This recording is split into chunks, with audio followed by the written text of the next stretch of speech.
فاسألوا أهل الذكر إن كنتم لا تعلمون. السلام عليكم ورحمة الله وبركاته. Alhamdulillah, puja dan puji kita kehadirat Allah Subhanahu wa Ta'ala, Zat yang paling pantas untuk dipuji, dicintai, dihormati dan ditunduki. Zat yang maha kuat, maha perkasa, maha bijaksana, tidak beranak dan tidak diperanakkan. Zat yang telah menggantungkan segala kebutuhan kita dengan kalimat mulia, Alhamdulillah. Maka sangat wajar kalau kita selalu mengucapkan kalimat yang mulia ini. Juga kita panjatkan salam hormat kita kepada pemimpin seluruh anak Adam pada hari kiamat, manusia yang telah membawa kepada kita perintah dan larangan Sang Pencipta, sehingga kita tahu mana halal, mana haram, mana yang merupakan panduan hidup yang akhirnya membawa kita kepada kebahagiaan di dunia dan juga kehidupan abadi di surga pada hari kiamat nanti. Manusia yang telah diberikan salam hormat langsung oleh Sang Pencipta bersama malaikatnya, maka sangat wajar sebagai pengikut yang setia kalau kita selalu mengatakan dan mengucapkan salawat dan taslim kepada Nabi besar Muhammad sallallahu wa ala alihi wa sahbihi wasallam. Baik, kita akan tutup teman-teman sekalian pertemuan kita pada malam ini dengan awal munculnya kemusyrikan, dan itu di tangan seseorang yang bernama Amru bin Luhai. Amru bin Luhai, hafal nama itu, Amru bin Luhai. Nama ini luar biasa ini, karena baginda Nabi SAW mengatakan apa? Aku diperlihatkan Amru bin Luhai di neraka, isi perutnya keluar sambil dia memegangnya. Kan di neraka orang tidak mati, gitu. Gak ada kematian, jadi dia disiksa sambil dia merasakan walaupun semua tubuhnya terpotong-potong tidak mati. Na'udzubillah minan nar.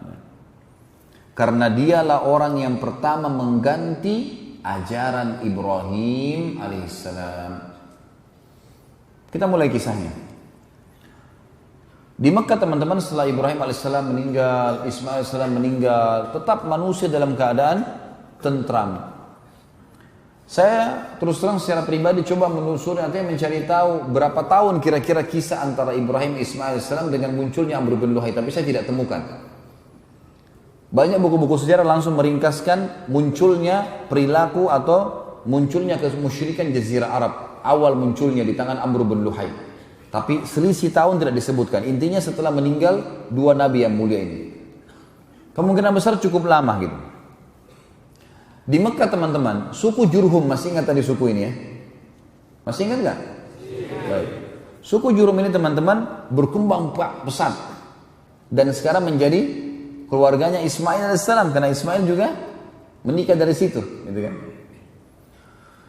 Suku Jurhum ini teman-teman, rupanya dengan adanya musim haji mendapat keuntungan yang banyak, karena mereka dagang makanan, dagang minuman seperti sekarang ya, sampai orang-orang sampai sekarang mengatakan, kalau orang pakar ekonomi Islam mengatakan tempat yang paling menguntungkan seluruhnya itu kalau bisnis di Mekah dan Madinah. Kayak orang punya hotel, orang punya toko, setiap saat ada haji, tiap tahun datang dan jutaan orang pasti belanja lagi gitu. Yang jelas ada satu suku Arab yang lain namanya Khuza'ah.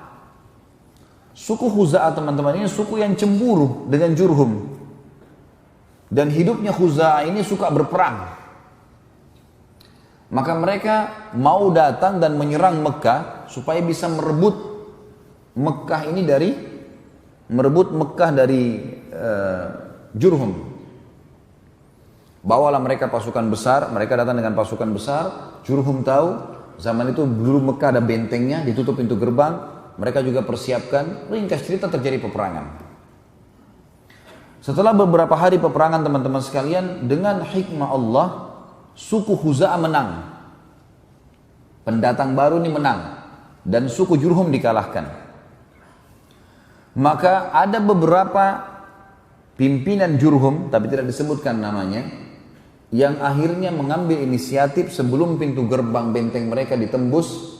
Karena mereka sudah lihat ada kekalahan, orang dalam benteng sudah ketakutan, maka mereka menimbun sumur Zam-Zam. menimbun, dihilangkan sumur Zamzam sama sekali. Dan mereka sepakat untuk tidak ada yang berbicara kalau pasukan Khuza'ah berhasil masuk. Nggak ada yang tunjukkan di mana air Zamzam itu. Masuklah mereka dan berhasil memenangkan peperangan teman-teman sekalian, dan memimpin Khuza'ah di Mekah itu ahli sejarah mengatakan antara 300 sampai 500 tahun, tapi tidak ada air. Salah satu raja dari Khuza'ah nanti yang memimpin, ini tidak disebutkan orang yang pertama. Ada juga ahli sejarah mengatakan dia orang pertama, dia yang memimpin peperangan lalu dia masuk ke Mekah. Ada yang mengatakan tidak, dia orang yang sekian datang, raja kesekiannya Khuza'ah. Ringkas cerita ada satu orang namanya Amr bin Luhai ini memimpin. Orangnya sebenarnya Amr bin Luhai ini pemimpin yang sangat disegani. Karena secara fisik orangnya tinggi besar, orangnya kuat, dan dia punya sifat dasarnya orang-orang Arab pada saat itu adalah karam. Karam itu dermawan, suka memberi makan orang, suka membantu orang. Sampai-sampai dia dengan hartanya sendiri biasa memberikan makan seluruh jemaah haji yang datang pada saat itu. Perilakunya si Amr bin Luhai. Cuma dia bukan orang yang mengikuti ajarannya Ibrahim alaihissalam. Suku yang lain dari luar datang merebut Mekah, gitu kan? Dia nggak ngerti nih ajaran Ibrahim alaihissalam. Dia cuma tahu nih jemaah haji, orang datang ya begitulah, gitu kan? Kemudian dia menggunakan dengan sukunya kesempatan untuk berdagang juga pada saat itu. Amr bin Luhai ini teman-teman sekalian, pada saat dia memimpin dia mengeluarkan beberapa keputusan yang akhirnya mengubah ajaran Ibrahim alaihissalam. Yang pertama adalah dia memasukkan berhala ke Jazirah Arab. Ceritanya, suatu hari Amr bin Luhai ini pergi ke negeri Syam. Negeri Syam tadi saya bilang Lebanon, Syria, Yordania dan Palestina. 4 negara dulu namanya Syam. Dia pergi ke negeri Syam teman-teman sekalian. Kemudian dia melihat ada orang di sana namanya suku Amalik. Suku ini lagi nyembah-nyembah berhala. Lalu Amr berkata, apa yang kalian buat? Kata suku ini, patung ini mendekatkan kami kepada Allah. Dan kalau kami butuh apa-apa, kami minta kepada patung ini. Patung ini menurunkan hujan buat kami, menyembuhkan penyakit kami, memberikan keturunan buat kami, dan seterusnya. Amr bin Luhai tertarik dengan itu. Lalu dia bilang, kami di Mekah tidak punya air. Nggak ada air Zamzam kan, tidak ada air. Dan ini perkataan dia mengatakan kami di Mekah tidak ada air. Kemungkinan kata ahli sejarah lebih tepat dia adalah bukan raja pertama di Mekah, tapi sudah raja kesekian. Jadi sudah kakeknya dulu yang berebut Mekah. Jadi dia ini betul-betul blank, tidak tahu apa-apa. Dia kehilangan informasi tentang masalah air Zamzam itu. Maka dia bilang, saya akan beli beberapa patung, saya bawa ke Mekah. Siapa tahu patung ini nanti bisa mendatangkan air buat kami. Maka dia pun akhirnya membeli patung. Dan patung yang pertama dia masukkan ke Mekah namanya Hubal. Patung Hubal. Patung ini dibawa sama dia. Kemudian patung tersebut diletakkan di pintu gerbang Mekah. Lalu dia memerintahkan seluruh masyarakat Mekah pada saat itu untuk meminta agar semuanya tiap hari datang minta kepada patung agar Mekah mendapatkan sumber air. Karena dia seorang raja yang disegani pada saat itu dan sudah cukup lama ajaran Ibrahim dan Ismail salam berlalu, maka orang-orang pun mengikutinya. Pada saat itu masyarakat Mekah masih mengenal Allah, tahu haji ini, rumah ini punyanya Allah. Tapi mereka secara rububiyah, secara menganggap Allah itu Rabb, pencipta, mereka yakin. Tapi mereka tidak melakukan ibadah, uluhiyahnya tidak ada. Mereka dalam arti kata ibadahnya ini masih dicampur baur dengan kemusyrikan. Maka yang terjadi teman-teman sekalian, semua orang Mekah pada saat itu mulai menyembah Hubal. Berjalan beberapa waktu, Amr bin Luhai mengeluarkan instruksi untuk setiap suku di Mekah harus buat patung sendiri. Kemudian meletakkan di depan sukunya. Jadi dulu Mekah itu kalau kita ibaratkan masjid ini Mekah, di pojok sebelah sana ada suku sendiri, ada bentengnya sendiri. Di sini juga ada, di sini juga ada, di sana juga ada, gitu-gitu. Maka dia perintahkan agar semuanya suku punya patung sendiri-sendiri. Pada saat itu tersebarlah banyak patung teman-teman sekalian. Di antaranya yang terkenal adalah suku Hubal, patung Hubal tadi disembah oleh seluruh masyarakat Mekah. Kemudian ada patung Wud. Patung Wud ini yang paling banyak disembah oleh suku Kalb. Kemudian ada Suwa' yang disembah oleh suku Hudzail. Ada Yaguth yang disembah oleh suku Tai. Kemudian ada atau wilayah masyarakat wilayah Jarash, ya. Kemudian ada Ya'uq disembah oleh wilayah Hamazan. Kemudian Yathar disembah oleh penduduk negeri Yaman.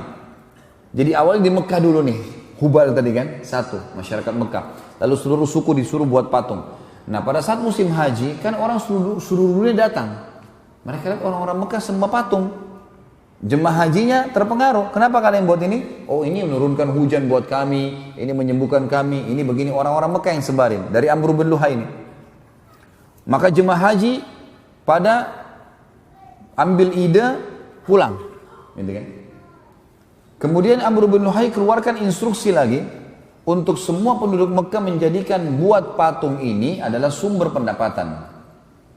Maka jadilah hampir satu Mekah ahli buat patung, dijual kepada jemaah haji yang mereka bawa pulang ke kampungnya masing-masing.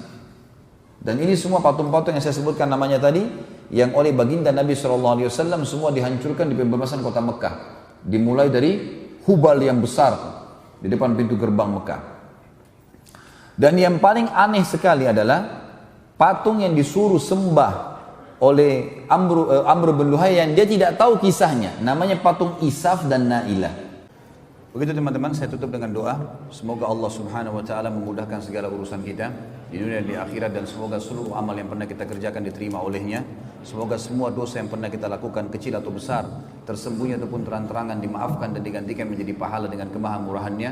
Dan semoga seluruh perbuatan kita ke depannya, sisa umur ini semua diberkahi, baik di keluarga kita, di harta kita, di ilmu, dan juga puncaknya kita akan dimasukkan ke dalam surga Firdausnya tanpa hisab. Dan kita selalu mendoakan saudara kita di Palestina, di Syria, di Yaman, di Irak, di Myanmar, di Ahsa, dimanapun mereka berada sedang terlindas. Semoga Allah ikhlaskan niat mereka, terima para syuhada mereka, dan juga Allah muliakan Islam di tangan mereka dan tangan kita semua. Dan semoga Allah mempartisipasikan kita bersama mereka di pahala, baik dengan doa dan harta juga dengan jiwa kita. Dan semoga Allah dengan kemahamurahannya menyatukan kita semua di surga Firdausnya tanpa hisab, sekali lagi dengan kemahamurahannya. Subhanakallahumma bihamdika asyhadu an la ilaha illallah astaghfirullah wa atubu ilaih. Wassalamualaikum warahmatullahi wabarakatuh.